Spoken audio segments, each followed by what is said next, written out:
এবার আসি গ্রুপ জিতে, যেখানে আছে বেলজিয়াম, ইজিপ্ট, নিউজিল্যান্ড আর সাথে আছে আপনার হচ্ছে ইরান। সো এবার মানে এই গ্রুপটাতে আপনি যদি দেখেন তাহলে বলতে গেলে নিউজিল্যান্ড ছাড়া আমরা বাকি দলগুলোকে কিন্তু সমমানের দল ধরতে পারি।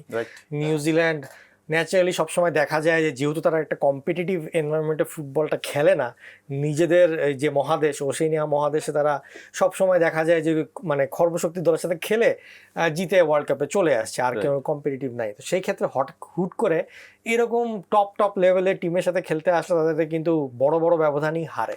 কিন্তু এখানে আবার আরেকটা ফ্যাক্টর আমি আপনার কাছ থেকে জানতে চাই, সেটা হচ্ছে যে ইরানের এবার ওয়ার্ল্ড কাপের খেলাটা নিয়ে এবং তাদের যা হচ্ছে এই জিনিসটা নিয়ে মানে এটা খুবই হৃদয় বিদারক। কারণ আমরা ওয়ার্ল্ড কাপকে সবসময় জানি গ্রেটেস্ট শো অন দি আর্থ, এবং এটা কারণটা হচ্ছে যে এই ওয়ার্ল্ড কাপে যখন হয় তখন কোনো পলিটিক্যাল ইস্যু থাকে না, কোনো সোশ্যাল ইস্যু থাকে না, কোনো ফাইন্যান্সিয়াল ইস্যু থাকে না। যেটা হয় যে সবাই এক হয়ে যায়, সবাইকে হেল্প করে। তো এইবারে ওয়ার্ল্ড কাপে আমরা প্রথমবারের মতো দেখছি যে টিমগুলোকে ভিসা দেওয়া হচ্ছে না, ঠিক মতন ট্রেনিং করতে দেওয়া হচ্ছে না। তো আপনি একটা টিমকে যদি ট্রেনিংই করতে না দেন তার জায়গা মতন, তাহলে কি টিমটা কি সেই টপ লেভেলে পারফর্ম করতে পারবে? এবং সেক্ষেত্রে তাদের পারফরমেন্স যদি খারাপ হয় সেটা দোষ কি আমরা ইরানকে দিতে পারবো? না, এটা তো আমরা দিতে পারি না, এটা খুবই দুঃখজনক। এবং এটা যে বিশ্বকাপের ইতিহাসের একটা কলঙ্কজনক একটা জায়গা হয়ে থাকবে। একটা টিম দেখেন, একটা টিম যুক্তরাষ্ট্রে খেলতে আসবে একদম মেক্সিকো থেকে ফ্লাই করে, এবং সেটার আপনার নট লেস দেন 2.5 আওয়ার্স বিমান জার্নি করে তারা আসবে, খেলবে, চলে যাবে। এখানে কতটুকু লজিস্টিক মানে হ্যাসেল নিতে হবে একটা টিমকে। সেই টিম যখন ওয়ার্ল্ড কাপে খেলতে নামবে তারা আসলে তাদের কতটা আউট অফ ফিল্ড তাদের প্রিপারেশন, মানে মাঠের প্রিপারেশন তারা নিবে কি, তাদের মাঠের বাইরের প্রিপারেশন নিয়ে তাদের চিন্তায় থাকতে হবে। এটা গেল এক। আর দুই হচ্ছে গিয়ে যে ফুটবলের আপনি এটা অ্যাকসেপ্টেবল না, এটা যুক্তরাষ্ট্রে আগামীতে ফিফা নিশ্চয়ই এই জিনিসগুলো তারা যদি বেডিং এ যায় নিশ্চয়ই এই জিনিসগুলো হচ্ছে গিয়ে আসবে। এবং এটা শুধুমাত্র যে আপনি আপনার মনে আছে কিনা 2010 ওয়ার্ল্ড কাপের বিডিং এ কাতার যে ওয়ার্ল্ড কাপটা পেল, তারপরে ওয়ার্ল্ড পলিটিক্স কোথায় গেল? মানে ফুটবলটা যে শুধুমাত্র একটা খেলা তা না, এটা কিন্তু একটা রাজনীতি অর্থনীতির অংশ। এখন ইরান কিন্তু হচ্ছে গিয়ে একটা জয় হয়েছে যে ইরান যুক্তরাষ্ট্রে এসে খেলছে। যুক্তরাষ্ট্র অনেক চেষ্টা করে ইরানকে কিন্তু বাদ দিতে পারেনি। সো এটা যুক্তরাষ্ট্রের পরাজয়, যুদ্ধেও পরাজয়ের দ্বার প্রান্তে, এই ফুটবল মাঠেও কিন্তু তারা হচ্ছে কি এই ডিপ্লোমেসিতে পরাজয় বরণ করেছে। এটা গেল 2।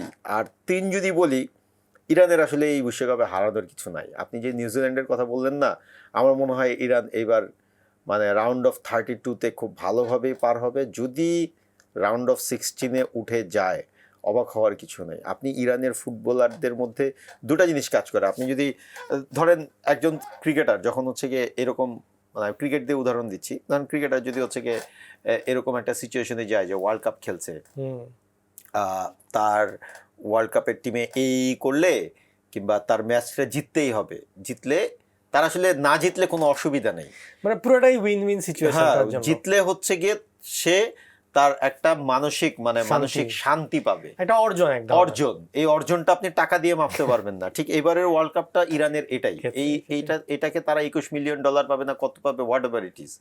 এই ওয়ার্ল্ড কাপটাতে তারা যদি রাউন্ড অফ 32-তে পার হয়ে রাউন্ড অফ 16-এও যায় তাহলে এটা তাদের জন্য ওয়ার্ল্ড কাপ জয়ের সমান। মানে এটা ধরেন যে বলা যায় যে বাকি সবার জন্য ওয়ার্ল্ড কাপ জয়টা একটা বিশাল বড় ব্যাপার, কিন্তু এখানে ইরানের নিজস্ব একটা স্টেটমেন্ট দেয়া যে আমরা এত প্রতিকূলতার মাঝেও আসলে ফুটবলটা খেলে এর মধ্যে দিয়ে আমরা মানে পার্টিসিপেট করতে পারছি এত প্রতিকূলতার মাধ্যমে, এটাই আসলে ইরানের এখানে সবচেয়ে বড় জয়। এবং এর মধ্যে যদি সামহাও মানে কয়েকটা ম্যাচ তারা জিতে যায়, রাউন্ড অফ 32-তে চলে যায়, তাহলে তো আমি বলবো বিশাল অর্জন। এই ম্যাচে আপনি যে ওশেনিয়ার কথা বলছিলেন, নিউজিল্যান্ড কিন্তু মানে ওই অর্থে তাদের এটা কিন্তু সকার কিন্তু তাদের প্রথম খেলা না, এবং অস্ট্রেলিয়ারও কিন্তু প্রথম খেলা না, এটা হয়তো বা তাদের 4-5 নম্বর খেলা, নিউজিল্যান্ডের হচ্ছে গিয়ে 4-5 নম্বর খেলা। তো তারা আসলে এখানে যে ওয়ার্ল্ড কাপে তাদের খুব ভালো কিছু করলে তাদের দেশে যে খুব উন্মাদনা হয় ব্যাপারটা এমন না। কিন্তু অন দ্য আদার হ্যান্ড আপনি যদি ইরানের কথা চিন্তা করেন, ইরানের একটা বিশাল ব্যাপার দাঁড়াবে। আপনি যদি ইরান যদি যেহেতু ম্যাচে যদি জিতে যায় তাহলে আপনি তেহরানের রাস্তায় দেখবেন কি অবস্থা, কি উল্লাসটা হয়। এটাই হচ্ছে কি সৌন্দর্য, এটাই হচ্ছে কি জবাব। এবং ইরান এটা দিতে পারবে। আমার ধারণা হচ্ছে কি এখানে ইরান 2-0-তে হচ্ছে কি ম্যাচ বের করে আনবে।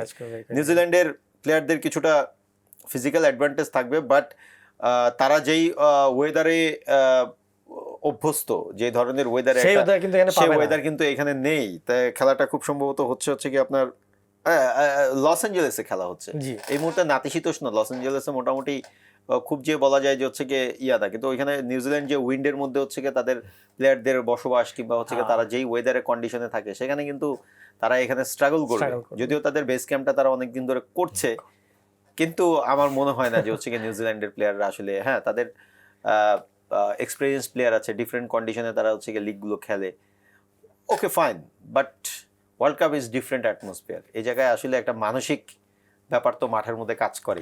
এটা ইরানের থেকে তারা অনেক পিছিয়ে থাকবে।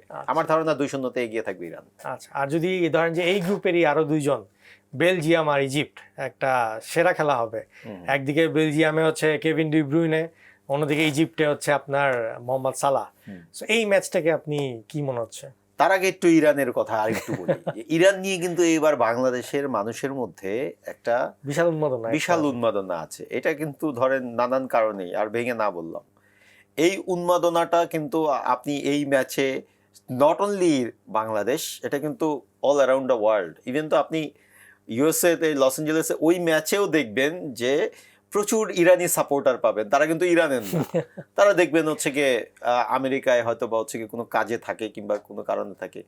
আপনি এই জিনিসটা আমি দেখেছিলাম হচ্ছে গিয়ে রাশিয়া ওয়ার্ল্ড কাপে ইংল্যান্ডের ম্যাচ চলছিল। আমি যদি আমার এক্সপিরিয়েন্সটা বলি, আমি কভার করতে গিয়েছিলাম, সেখানে ইংল্যান্ডের কোনো সমর্থক পাই না, রাস্তাঘাটে কোনো ইংল্যান্ডের জার্সি পরা লোক নেই। আমি খুব অবাক হলাম যে হচ্ছে গিয়ে ইংল্যান্ডের লোক কি আসেনি তাহলে? যেদিন ইংল্যান্ডের ম্যাচ হলো সেদিন দলে দলে লোক ঢুকছে। সবাই কিন্তু ইংলিশ না, ম্যাক্সিমামই হচ্ছে গিয়ে ইউরোপের কোনো কান্ট্রির, সেখান থেকে আর কি। সেখানেও কিন্তু ভিসার ইস্যু ছিল, আমেরিকানদের এত ইস্যু ছিল না, বাট সেখানে কিন্তু ব্রিটিশদের ভিসা ইস্যু ছিল। তো হোয়াট এভার ইট ইজ, তো বাংলাদেশি মানুষদের কিন্তু এক ধরনের একটা বড় একটা আবেগের জায়গা কাজ করবে। আর আপনি বেলজিয়াম ইজিপ্ট একটা 50-50 ম্যাচ হবে এখানে। আসলে কাউকে এগিয়ে রাখাটা ভেরি ডিফিকাল্ট। সেখানে আপনি বলতে পারেন যে হচ্ছে দুই অর্ধেই হচ্ছে গিয়ে অ্যাটাকিং থার্ডে খেলা হবে, তবে দুজনেই সাবধানী খেলবে। আমার মনে হয় যে ম্যাচটা দুজনেই হচ্ছে গিয়ে ড্রয়ের জন্য খেলতে চাইলেও অবাক হওয়ার কিছু থাকবে না। না, আমিও আপনার সাথে একমত যে আসলে একটা হাড্ডাহাড্ডি লড়াই হবে ইজিপ্ট আর বেলজিয়ামের মধ্যে, এবং আই থিঙ্ক আমার মতো এখানে 1-1 বা 2-2 একটা ড্র হওয়ার সম্ভাবনা আছে। দেখ, আশা করি এটা একটা ভালো একটা ম্যাচ হবে, দর্শকরাও এনজয় করবে আমাদের মতন, ইনশাল্লাহ। Let's see.